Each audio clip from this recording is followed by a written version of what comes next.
نذرانہ نہیں سود ہے پیران حرم کا، ہر خرقہ سالوس کے اندر ہے مہاجن، میراث میں آئی ہے انہیں مسند ارشاد، زاغوں کے تصرف میں عقابوں کے نشیمن۔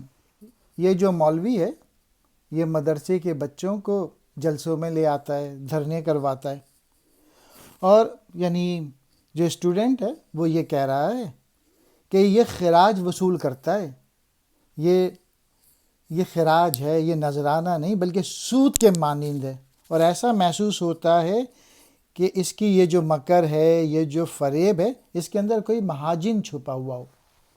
نذرانہ، نظر نیاز یعنی پیر کو جو چیز یا رقم دی جائے، سود کہتے ہیں دیے ہوئے قرضے پر منافع کی رقم کا وصول کرنا۔ پیران حرم، صوفی، ملا، خرقہ سالوس، دھوکہ اور فریب کاری کی گڈری، مہاجن، اپنی دی ہوئی رقم پر سود وصول کرنے والا۔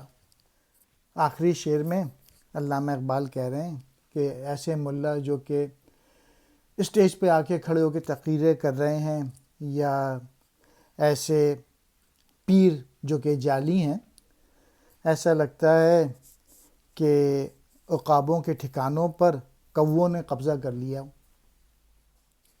میراث، ورثے میں ملنا۔ ابھی جو پولیٹیکل پارٹیز ہیں وہ جو بچے چلا رہے ہیں وہ بھی میراث میں ملی ہوئی ہے، اور وہ جو دوسرا مولوی ہے اس کے ابا بھی پولیٹیکل لیڈر تھے۔ مسند ارشاد، وہ جگہ جہاں بیٹھ کے پیر لوگوں کو نصیحت کرتا ہے، زاغوں جمع زاغ کے کوے کے، تصرف قبضہ، عقابوں عقاب کی جبہ، نشیمن ٹھکانہ۔